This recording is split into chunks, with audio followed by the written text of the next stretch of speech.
Welcome to the WIHS Journal, Public Affairs from 104.9. I'm Paul Kretschmer. This is the second of 2 days of excerpts of a post-mortem, so to speak, on the Covid-19 pandemic. The voices you'll hear on today's broadcast, once again, Governor Ned Lamont and Dr. Albert Coe from Yale University. Doing our briefings, and there'll often be folks from nursing homes, protesting outside of our briefing, just saying, where the hell are our masks? And, we scoured the globe for masks. Josh took the lead there, then Carl Keener and Ray Dalio. We got some private sector folks who had very close relationships in China. And it was a day of celebration when those masks arrived at our warehouse in New Britain, millions of masks, and we began to turn, the corner there. I don't know if there's anybody from the Connecticut Guard, but they stood up every day.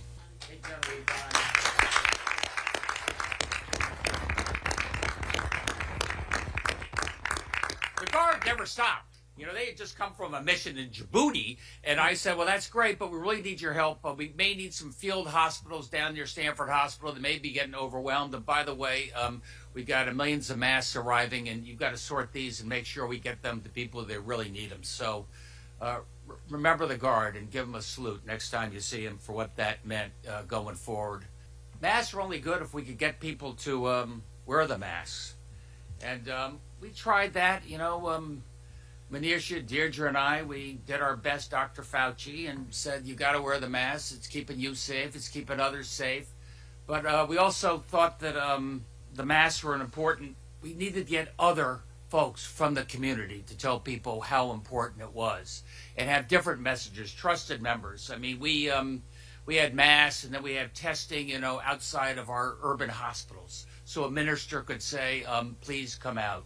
We had Stu Leonard, put a mask on the cow and tried to say, cows look out for each other, and so should each of you.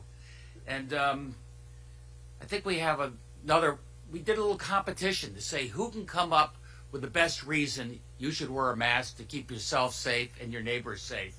We have that video? People ask me all the time, Gino, do I have to wear a mask? Yeah, you got to wear a mask. I mean, they say defense wins championships, but it's more than that. It's about being together. It's about being unselfish. It's about being a great teammate. So do the right thing, and you might get 11 national championships. You probably won't, but wear a mask. If you have to ask, wear a mask. And that went viral. That went viral for young people, those invincibles, the ones who were a little less likely to have to lose sleep, and it made a difference. That said, I think the press has gotten a little bit wrong, or the politicians, you went into lockdown. That's not exactly the way I remember it. Most of the schools were already shutting down. People were terrified. Our restaurants, Scott, and our retail were already closing down, and the streets were already empty. And we had to push some at the end. We had the basketball championships coming up, and we sort of worried that everybody's going to be cheering their lungs out in a situation where we're losing 100 people a day. So I had to make the call to not do the basketball high school championships that year. Bunch of dads started coming at me with pitchforks. But that night, the NBA canceled. And all of a sudden, people said, this is serious, and we know what it means.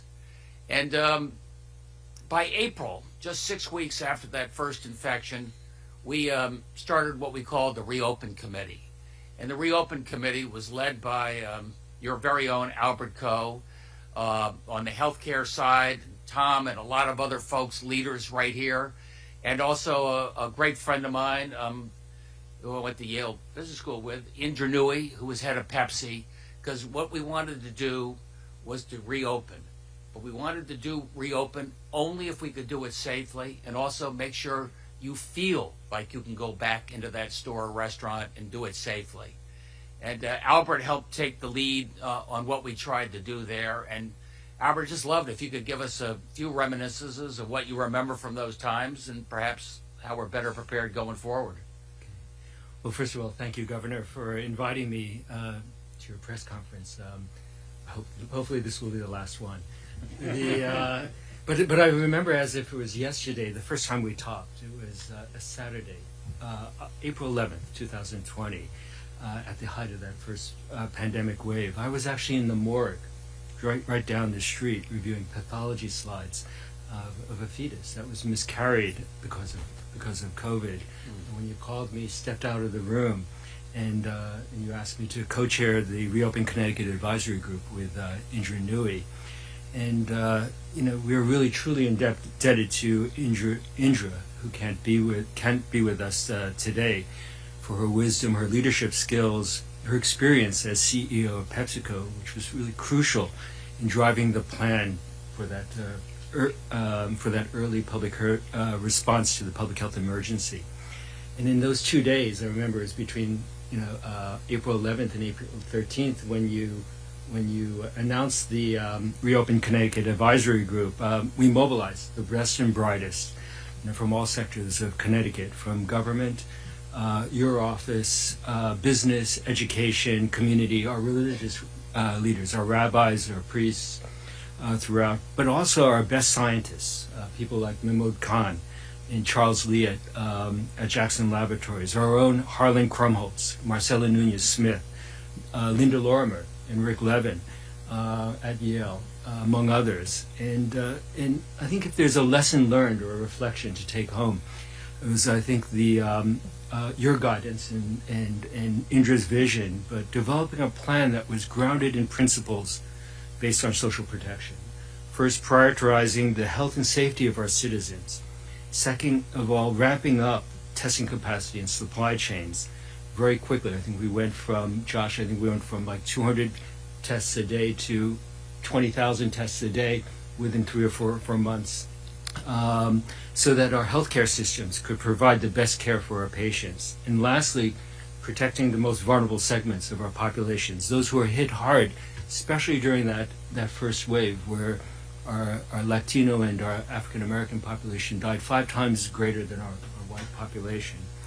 And all of this was done by leading with science, not only believing in science, but leading with science in service of safely reopening our state and our schools, our businesses, in protecting our citizens from the deleterious social and economic impacts created by the pandemic, beyond that of becoming ill with COVID.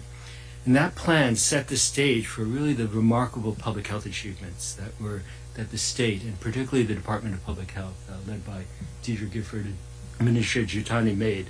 And evidence shows us, there's just a publication last month in the scientific journal Lancet, that Connecticut was one of the best states in the United States in protecting its population during the pandemic. So there's, again, leading by science is, I think, a principle that you gave to Deidre and I, and we,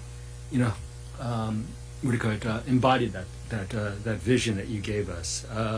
But I think it's really, as I think all of us will do, is really to acknowledge the true heroes, the real heroes of this story. And these are our state and local public health workers, worked around the clock, our healthcare workers, our frontline workers, National Guard, working with General Ivan day and night for that first year of the pandemic, but also all of our citizens in Connecticut who kept their families and communities safe by getting tested, getting vaccinated, believing in science and public health.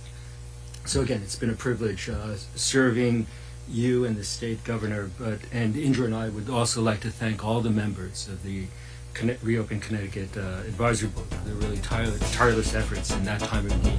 That concludes this 2-part series of a post-mortem of the COVID-19 pandemic, hosted for 2 days by Governor Ned Lamont, and also you heard today Dr. Albert Coe from Yale University.